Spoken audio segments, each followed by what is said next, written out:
All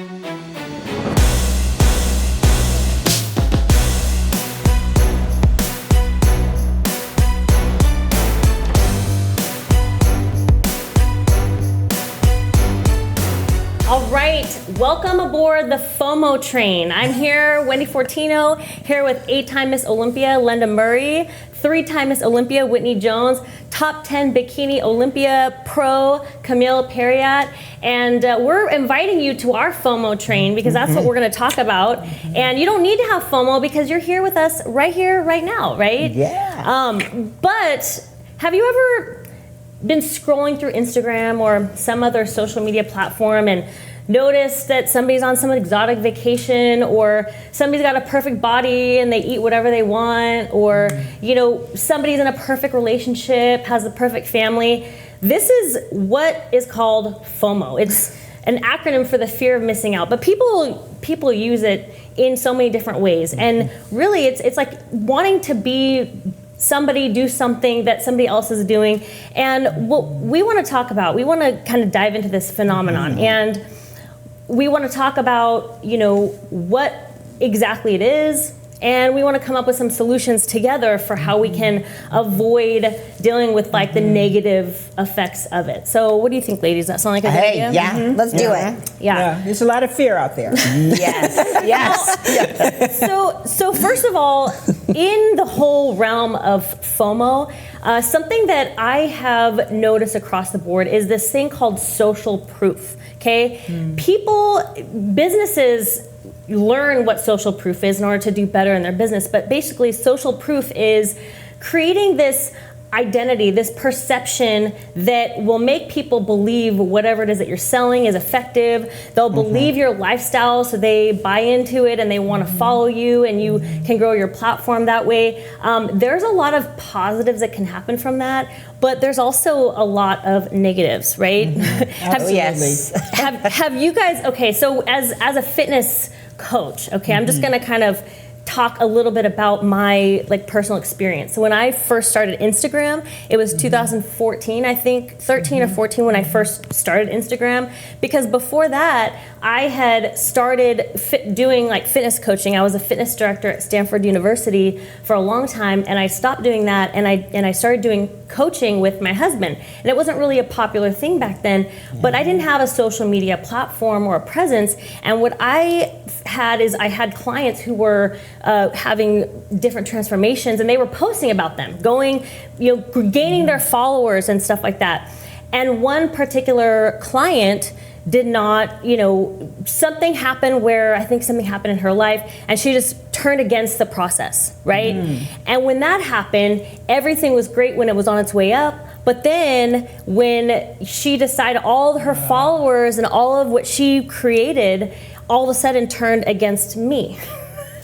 Really? You know, you guys probably would never know that, because when you believe what you do, it's not a facade. Yeah. You operate, and you can put your head on your pillow every night. You know that you are doing right by people. What I've noticed is people, they take themselves down. If you know in your heart what you're doing is real, that kind of stuff, it started becoming more prevalent. I started seeing more people experience the same types of things, right? Because attention is great when you're on your way up, but now you have this massive following, and now if all of your followers turn against you, it can go down fast. And So are you meaning that they blamed you because her transformation went backwards? Well, she had made a huge transformation. She lost a lot of weight, so that is obviously a different lifestyle. Sure. And I think she just woke up one day and decided that she didn't want to live the lifestyle anymore. And I think that was, and you know, whatever deep issues that people need to help fix, you know, not everything can be fixed by getting in shape. Sure, yes. Oh gosh, yeah. And you know, when you get what you think is going to make everything perfect in your life, when maybe you think that if I have the perfect body, if I have the perfect this, sometimes it's not all that meets the eye, right? I mean, if you are dealing with like deep issues in yourself and you create this perfect body, all of a sudden you have this, and it's not like, it's like poof, like all the problems are still there, but then I've seen people, they start to turn on all kinds of stuff and searching for something to fix them. And at the end of the day, I think as the observer, as the person consuming the information, we always have to realize that it's not all that meets the eye. We're looking at this reel of highlights. So this is really common in our industry, and I think society puts a lot of pressure on people to portray their best image, and then people who have a large following, you want to kind of like keep that going. But when does it then turns ingenuine, and you start losing like vision of like who that actual person is. So do you feel that like it's maybe very prevalent in our fitness industry? I think more so. I think so. I think that people usually want to post. We talked about this. People usually want to share something when they feel like they are perfect. And then what happens is they identify themselves as that image. And then when you stray from that, I think you lose that confidence maybe that you have, and you don't want to. You don't feel like you have anything to share, or you you kind of go MIA for a little bit and wait till you have something good to share. And that's an interesting thing, because I kind of it's hard to know what is the best, because people, if they're having negative impression of you, that may not be good either. So what do you? I think it's very common, even more than our industry, in the younger generation. I think everything is based on FOMO and social proof, because I feel like they're not truly living their authentic life, because that's all they know. Where we grew up living our lives without social media, and then social media became a huge part of it in our adult life or in our fitness world. But when you are 8, 9 years old and you're seeing your older brothers and sisters and everything's on your phone and social media and instant gratification and validation of, oh gosh, I'm pretty, or oh, look, I'm on vacation. I mean, if you go on vacation, what do you see? All these teenagers, and they are filming everything to show everyone where they're at. Rather than enjoying where they're at. So they've lost the authenticity and gratitude of you're not enjoying it, you just want other people to enjoy that you're there. To see what you're doing. And go ahead. I would say, as apps have also evolved, I mean, like you mentioned, when Face or Instagram first came out, the quality of our pictures that were going up back then were like blurry, horrible images. Now it's like there's filters built into the apps, and you can do all these things. And so you see people, and you're like, is that like wow? It's very deceiving. I mean, there's apps where you can Photoshop and like so it's like you don't really know what you're looking at, let alone you can change the background on places that you're at. But when you just brought up the youth, like I have a daughter who's 13, and you remember that app that was like super popular with all the freckles? And it was like people would put it on as a filter, and it was like cute, maybe. And but my daughter got this like henna kit, and I was like, okay, that's cool. You're gonna do some like body art. And she put freckles all over her face to look like the app or the filter, and it's just like, okay. We as adults might think like we can, we're like, okay, that's a filter, and put it like, just think of it as that. But the younger generations, like they're trying to be it. I know. Have you guys heard of the new app that's huge, Be Real? No. So it's social, but it's trying to get away. I have heard of that. Yes. It's called Be Real. It's social media, but basically it notifies you and says you need to take a picture now. So it's trying to get the more authentic self. Oh my goodness. No filters, nothing. So you have a certain amount of time, you got to take the photo and you do it both. So you take a front and a back to show. It's basically trying to make these younger generation be authentic. And it's really taking off, but it's for that purpose. Like you said, and earlier we were talking about, someone FaceTimes you and you're in, a mask or whatever. Well, be real. Let's see the real you. What are you doing right now? So randomly it will tell you when to post. I have such a difficult time with that one. Like I'm just being real. I know. You like wake up in the morning. I didn't even know that filters like that. Like they existed, like that was something that was important. I've not used one. However, I'm going to say my filter for me is is like I have to have direct sunlight on my face. That's not a filter. Yeah. That's not a filter. Like for me, Cheater. You know what I mean? Like so, and I always look like when a fan comes up and we're at a show, and it's like, okay, let me see the picture. Let me see. You don't hold up. Look, I am obsessed with that, guys. Hang on. I do, and then I'm like, oh, delete that one. That's not a good one. Delete that one because it'll show up. Well, that's just you. That's just you knowing how to properly take a picture. Yeah. Just putting your best. There's nothing wrong with trying to present your best self. Yeah. Well, okay. There's something happening that you don't maybe like subconsciously you are breaking down your mental health when you change your like the structure of your face to look it's different. Like you have a different nose, you have a different eyes, you have different lips or whatever. Okay. It's like when you do that to yourself, you're breaking down your mental health because you're identifying as this person. And we have like our memories are very interesting this way. We see something over and over again and it imprints in our mind to where that's how we keep remembering it. You know, remember ourselves looking that way. And then we almost don't want to look in the mirror. We don't want to see. And so what's happening right now, and I don't even, honestly, I'm sorry, I wish I had a solution for this.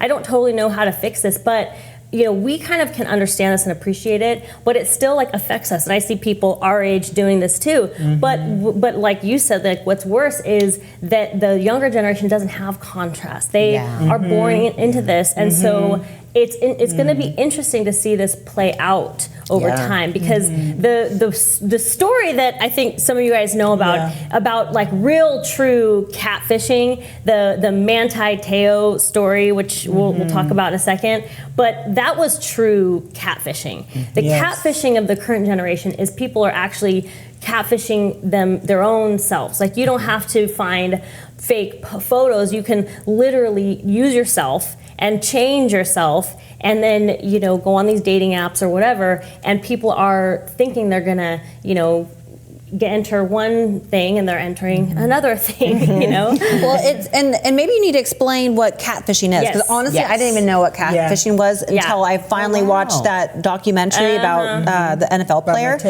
But why don't you explain what catfishing is? Because it's creating an alternate persona. Yes. If any of you know the exact reason why the catfish was used for this, comment down below, because I actually don't remember the exact story of how catfish, the term, was used. But catfishing is basically, you know, back when it first started, it was people would use other people's photos who were unaware that their photos were being used and make a fake person up, right? And happens a lot in our industry too, by the way. It does. And people could basically be in a whole different world, right? And so the story of Manti Te'o, if you guys haven't watched it, it's Untold on Netflix. They have a whole series of Untold. And this particular one, I remember when Manti Te'o, he was a football player for Notre Dame. He went on to play professionally for like the San Diego Chargers. But when he was in Notre Dame, I remember the story that took off was,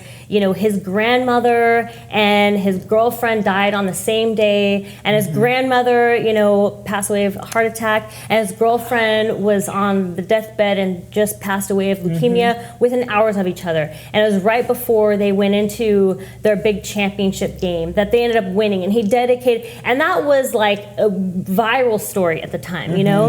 And then it turned out that the girlfriend didn't exist. Right. And he didn't know. He didn't know. So I'm starting with, this is how we all consumed this content. We heard about that as a whole, all of us in, you know, and then when it started with hitting the news cycles of her not being real, everybody judged him. Oh my gosh, how can this guy, you know, be catfished so bad? How could he be in a fake relationship for 3 years of his college career, never know that he was, you know, and the girl that was on the other side was actually a guy.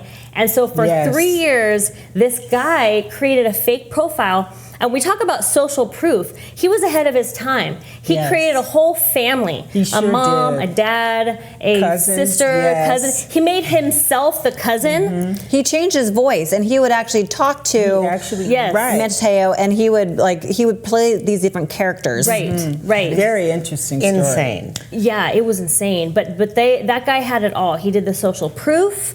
He created the fake persona. He had, every single point that we think of. There wasn't a way to change. Now, if it was this day and age, he probably could have changed his face, and he could have made himself a girl. Oh, easily even use the voice, like another voice, right? Right. Wait, but I have a question, because I know the story. I don't know all the details.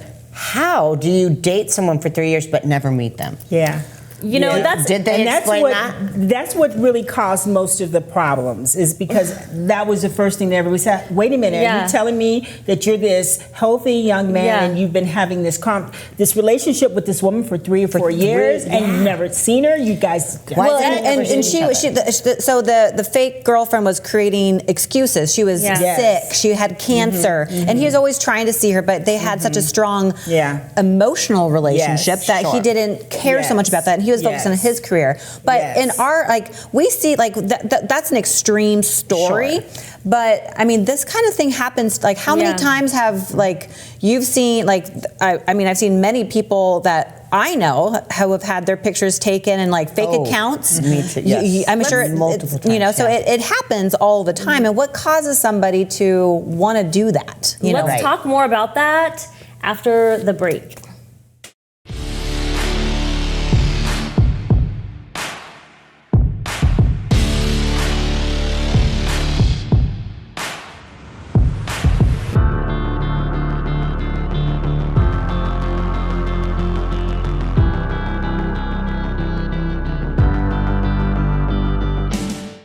All right, so I was just apprised of what a catfish is, so how that term came to be.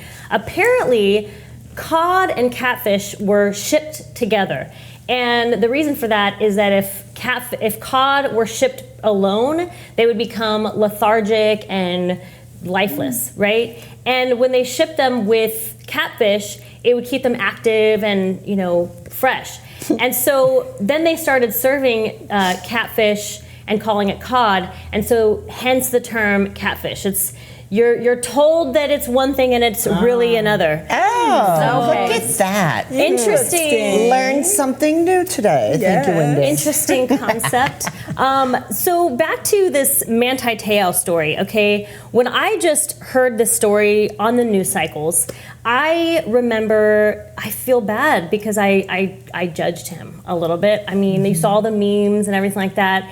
And, you're thinking, how in the world could this person possibly fall for it? Fall for this, right? And then when you get to know him as a person, you learn how kind and how nice he was, and how they did try to FaceTime, but something was always wrong with the camera, and it was just really nutty, But these days, like I said, I think it's interesting because back then in 2009, 10, 11, 12, because they were in a relationship for 3 years, now you could probably totally change yourself and not even use somebody else's photos. And I think we have to be careful because we deal with that in a different kind of way.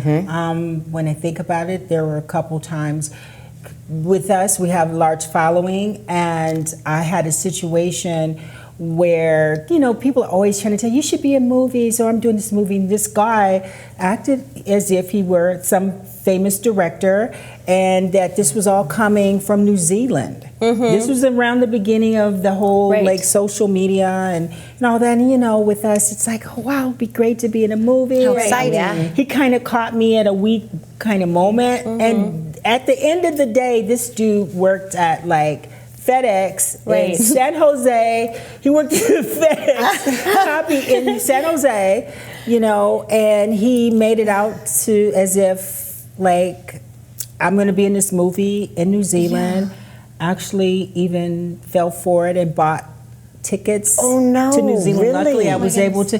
Yeah, so it's weird. I think when you guys go and you look at, you were talking about your DMs, and you open yourself up to all of these people, and they want to be in this relationship with you in some shape, form, or fashion. Yeah. And in this particular case, this guy just kind of was dragging me along, and and then this is when I discovered he was doing the same thing to a fellow competitor, Vicky Gates. Oh, really? And that's how I knew. Like, he said something to me, and so I did some investigating, and this is how I discovered I was talking to some dude in FedEx and not somebody in New Zealand. Well, he wasn't very advanced, because this is what I'm talking about now. It's the thing that's interesting, and again, I mean, how are we going to find a solution to this? Hire the FBI every time we want to really know about somebody. But it's interesting, because that's where social proof comes into play. If somebody is really advanced in their what they do, they can create a facade, right? Yeah. They can buy followers, they can buy likes, they can create a network of fake people, they can, steal other coaches' transformations, or if you're not fitness, you could pretend like you own some Fortune 500 company that no one's ever heard of, but people can now, and then also what, like you were talking about, people can change backgrounds. People have like formed sets to make it look like they're on a private jet. I mean, people are creating this amazing fake proof of who they are. But they're in their parents' basement. And it's exactly. Well, and they get so creative that it's not just a profile. They have their own fake website, their fake LinkedIn. I mean, because let's be honest, in this day and age, what do you do as soon as you're curious about someone? You Google them. Right. If nothing comes up, it's proof they're fake. Right. So they go as far as creating, and I've had that experience. Okay. Yeah. So I feel like these are extreme experiences, but there is so much of that, and I mean I will admit that I have fallen for social media FOMO before. I think everybody has at some point. Yeah. But if you really think about FOMO, fear of missing out, like it's also a common term that they use in like investing, and like you never want to act on FOMO. It's a weakness. It's showing emotion, and you never want to act on that. So when we're feeling feelings of FOMO, when we see someone's pictures, are like, oh, they went to that and I didn't go, or something. Like if you ever experience that, well. Like I always like tell myself like I'll catch myself. I'm like, I'm feeling FOMO right now because I'm not there. But maybe something better will pop up down the road, and it always does. But you have to just like really pay attention to those feelings when you're in the moment. FOMO it's out of jealousy and envy, right? Yes. So one of the best ways because I've talked to several of my friends, myself included, clients. And it's, especially with clients where they're like, I wish I was competing. Well, that's not your plan right now. You're off season. You have to take a step back and go, okay, appreciate what you do have. If you're always looking at what you don't have and you're envious and jealousy and FOMO is just leading your brain, that means you're not showing any gratitude or appreciation for what you currently have. And when you step that far away from it, then you're absolutely losing all authenticity of who you are. So the one way you can bring yourself back to reality is go, okay, well, maybe I'm not in, some glorious Fiji tropical vacation. I'm at work, and that's not as fun. But guess what? You have a job. And that person who's in Fiji, they probably aren't always doing that. That's probably like their vacation for the year. Yes. So you have to just step back and go, okay, appreciate your reality, appreciate your current position, and have gratitude for it. It's okay to admit you're envious, jealous, and have FOMO, but you got to snap yourself out of it because you can't live in that world. So do you guys control all of this in some shape, form, or fashion when you're like competing, getting ready for competition, or you're retired from competition? Do you like stick and move? How do you do it? Do you go out and you post and not live there and look at all of this that's going on to put yourself in that place of fear of missing out? Right. That's a good question. I do sometimes feel like if I'm like just really like recluse and I'm in my hermit mode and I have to, compete. It's interesting. You had a client wish they can compete. When I'm like in that mode, I see all the things people are doing and I'm like, but I gotta focus right now.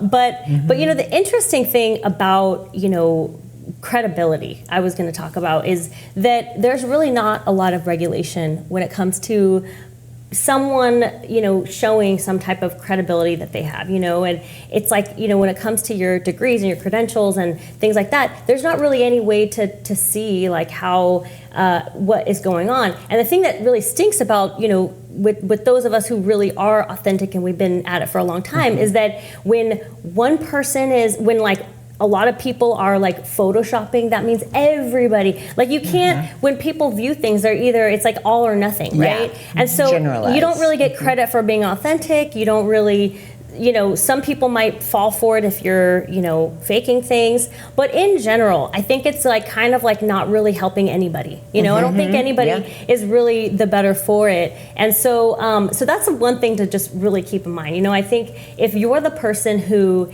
is, you know, in the habit of trying to create something that you think will impress people, just realize that more and more people are starting to question everything, you know? And if you're somebody who is authentic, keep being that way, because that's, you know, that is eventually, I'm of the opinion that it will eventually be rewarded.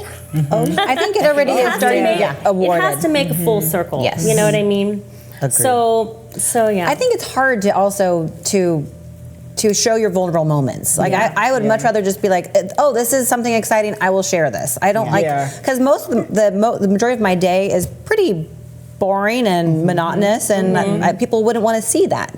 But it's hard to show like those like, you know, low points too. The regular life. Well, let me ask you ladies this, and like you guys can all like go one by one. When you're consuming content, okay, and you're like on YouTube, do you enjoy the content that is more of like vlog style? Do you ever like sit and watch like vlog type things? I don't know if it's a generational thing, but a lot of people are doing that. Or do you prefer things like this, where, you know, you are consuming content where people are giving their perspective and maybe you're learning something new? Like, what's your preference? What do you think, Lenda? Gosh, I mean, I love authenticity, and I love, because I noticed that I was getting like more attracted to, like, for some reason, TikTok, because like at first, like the whole thing with social media. I know, like at night, I'm literally there for like an hour, and I've gotten a little message where the lady goes, you've been on TikTok.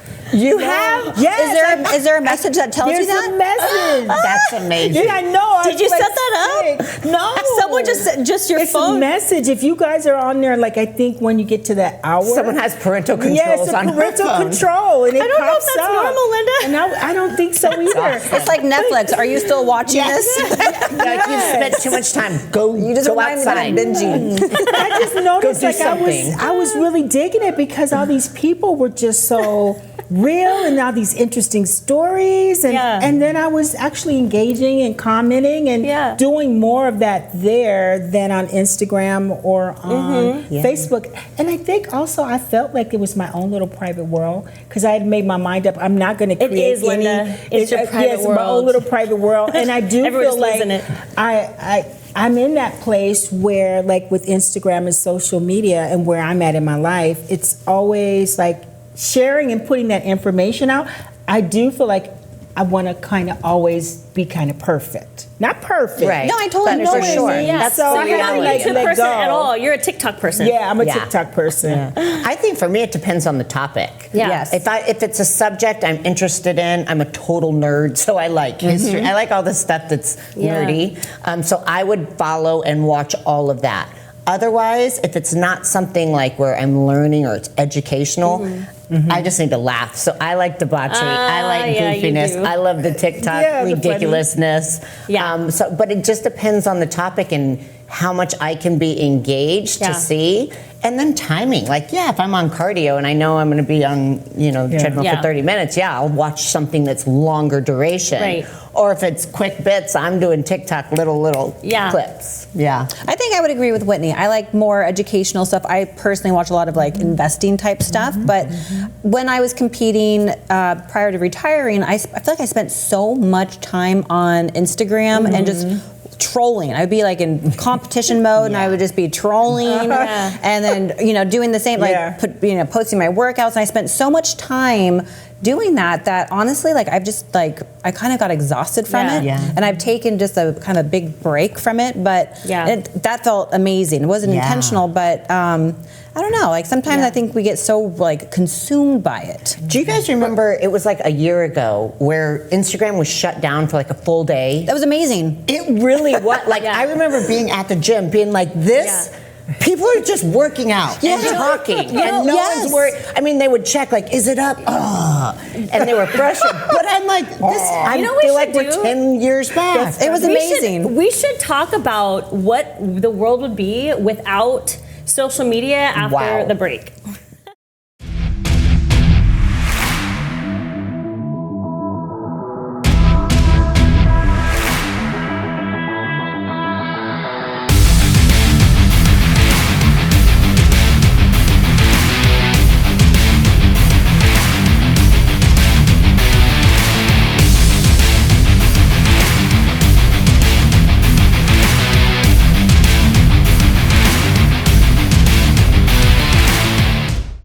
All right, so we're all, I wouldn't say that we're like an older generation, but we're not like necessarily the younger. 29's not old. We're not, so let's just put it this way. We all experienced this sport in particular without social media, and then we've kind of seen the trends happen over time. So we're in a unique position that some of you will never know.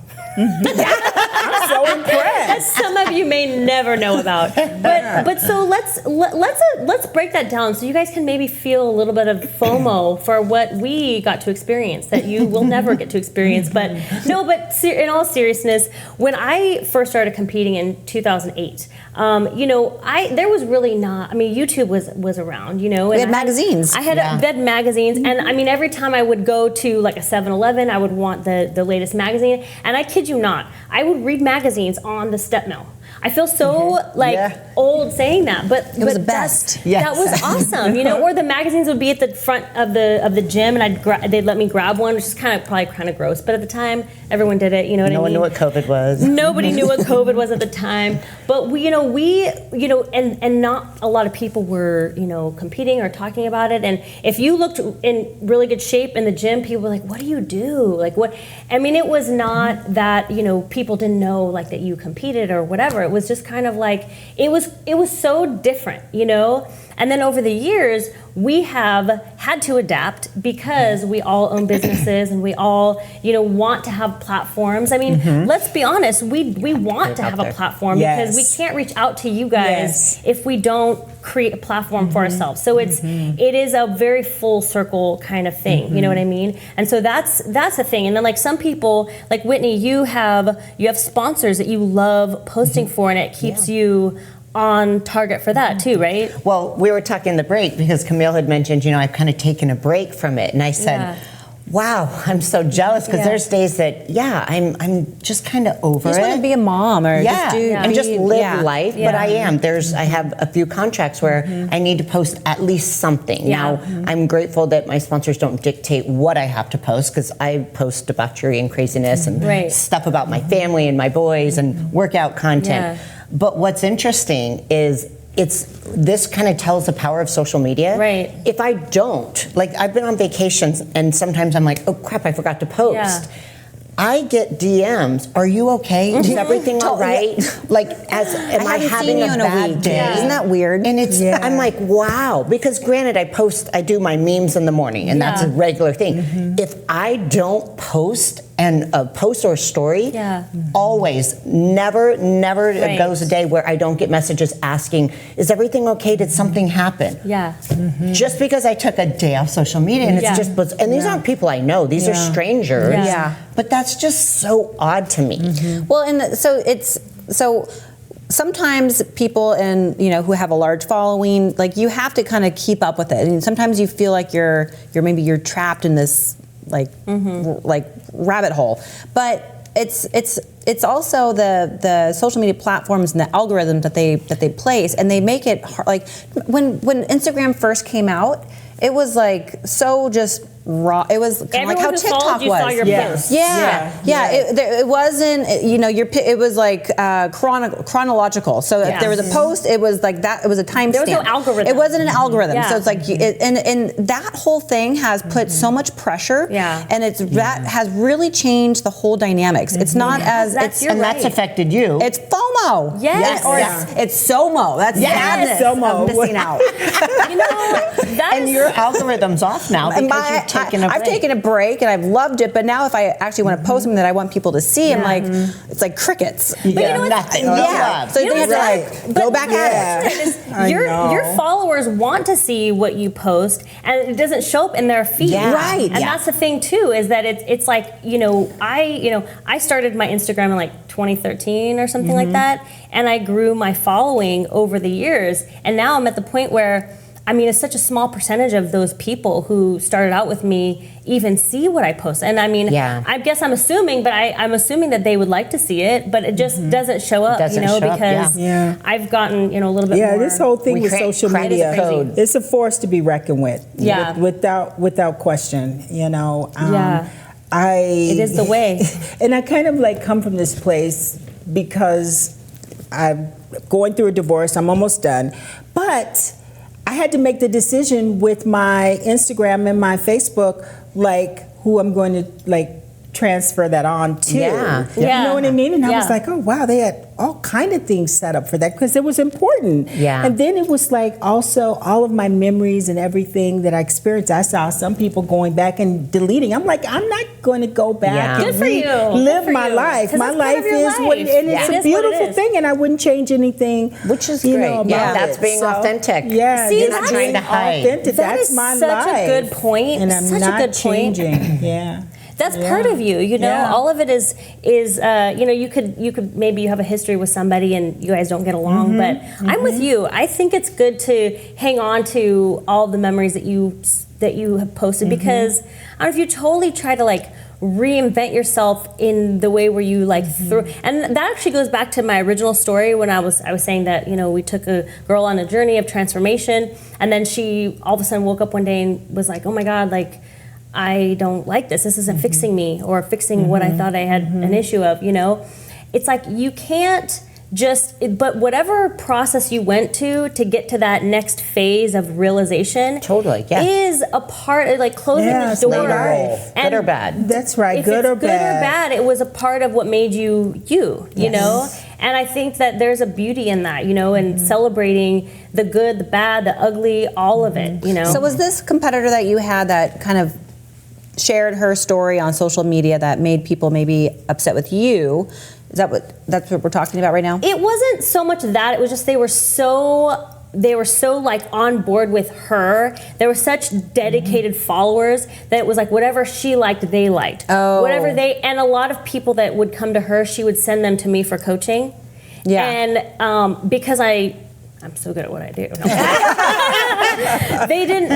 Nobody left me, but there was some weirdness there, because there was this, but that's another thing, I didn't say anything publicly. I didn't do anything, even though it was pretty devastating. This person was trying to reach out to my clients and stuff, but I believed in myself. I believed in what I did. You got to take the high road. I know that I do right by people. So, but that was the thing, is that, go ahead. Well, I was going to say there's a lot of people that have used their platform as a way to kind of like, what is the phrase? Share your dirty laundry. Right. And especially in our industry, if maybe somebody got burnt, I can name a lot of people and high up that maybe they got burnt out or they got tired of the sport, and they then all of a sudden turned it so the sport was bad. And they showed a negative light to it and how it caused them to have all these disorders or health issues. And it's like, no. But they loved it. But they loved it while they're doing it, and it brought them tons of success. But now that they've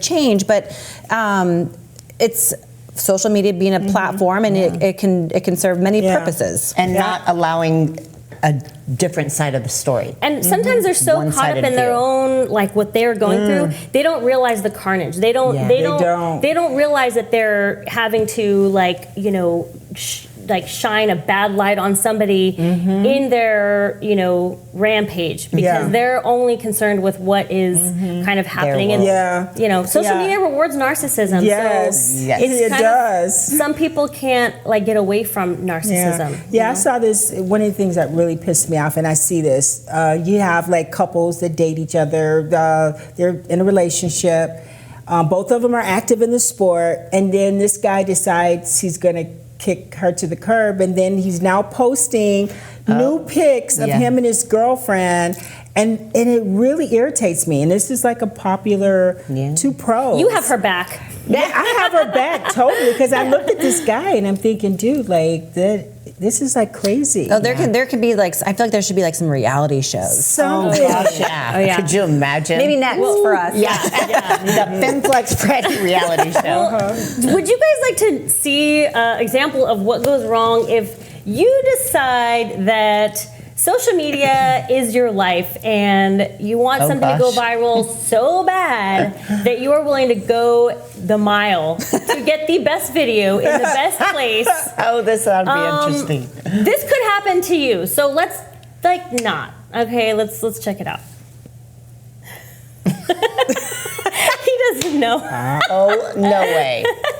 Oh no! What's that TikTok dance he's doing, Lenda? Name it. At least he didn't do the dance on the ledge, you know? I was thinking he was going to fall over. I didn't realize there was water. I thought, oh no. Because you hear about those people who die trying to get the selfie or whatever falling off the video stopped there. We don't know. Yeah, that is true. He might have tried. Do you guys follow influencers in the wild? Yes. Oh my God. That is influencers so funny. in the wild. On Instagram, it's influencers in the wild, and it's people doing stuff like that that are like girls on the beach, just like and like, someone else's video, and her boyfriend is there, and she's like, do it again, but you can totally tell that there's like they're crawling in the sand. Oh my God! And they're like in the middle of like a sidewalk, or it is the best ever. Yeah. There was one on there where a girl was like on one of those chairs in front of the pool at a hotel, and she had her butt, she's sticking her butt, she had like a selfie stick to get like just the right angle, and I'm like, you're in public. We probably know her. We probably know her. It's totally normal right now. This is our generation right now. It's so sad. So can you guys imagine seeing that like 10 years ago? Oh, 15 years ago? But it is so common nowadays. I was in LA last week, and just walking down the street, all these young people, I'm like, you're going to get hit by a car. Oh my gosh. One girl walked into a pole. I'm like, this is because they're videoing everything. The phone is up and around. Yeah. And I'll be honest, it was only the young people that I saw doing this, but they don't even care. Yeah. They don't care. That is their reality. Well, that is their reality. But it was so crazy to see, because that's nothing like. Even if I'm taking a selfie, it's like quick, hurry, done. Quick, it's embarrassing. Right. We can't stop them from doing that, so we'll just have to infiltrate their feed, because they're totally gonna want to hear about us talking about this, right? We're just gonna flood their feed with our thoughts on it. They might only be looking at themselves and not looking at anything else. We never know. So ladies, if there's somebody feeling FOMO, or if you're feeling FOMO, and you're on social media, what would you do to maybe alleviate that? For me personally, I've deleted the app. Like when I would compete, and if I found myself trolling too hard, or just like submerged, I would just delete it. What have you guys done? I hate saying this, because as somebody who really does everything I can to live an authentic life, I do believe there's an all or nothing theory, and I believe that if you're a competitor, specifically in this sport, it's better to assume that everybody is not revealing their true self and photoshopping wherever. Don't let it get yourself. Don't let it like screw your mind up, because most likely it's not. It doesn't look like that in real life, And I think that's where people really get in their heads. They see a perception, they see a person, they see something that it really is just not. Like right now we're super comfortable, but we're sweating really bad. Under our legs. It's not what it looks like. Okay? It's not. There's stuff going on here. When we stand up, there's a puddle. You think you want this couch right now, but let me tell you, there's some sweat under here, and it's all over the place, guys.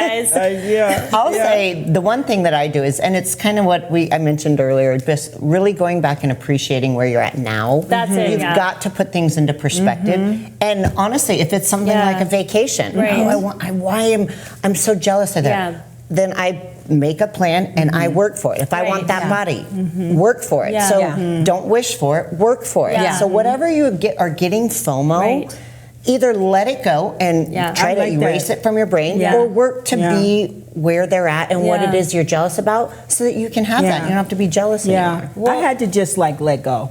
That for me, you know, because I can't keep up. Because guys, when I started competing, it was mid '80s, okay, and for me, I have to really be in acceptance. Like even having a number of followers, like I have to let go of that. Like people say, "Oh, you're 8 times Miss Olympia. You should have 1 million followers." You're so down to earth. Like, hey, You're dude, so it's like it is what it is. I'm so appreciative of me being a part of the whole process and kind of understanding. And sometimes I can't get my phone out fast enough, like when we're at shows. And I'm not quick like you guys. I'm like, oh, fuck it. Here, send me the picture. You post it for me, and then I'm like, oh, whatever. But the thing is, your value is not placed on your social media following, which is great because I feel like a lot of people coming up in the sport, that's what they put it's a career choice now. I want to be an influencer. It's like, how is that a career choice? You guys like and subscribe this video, please, and keep us going here because we love talking about this stuff with you guys.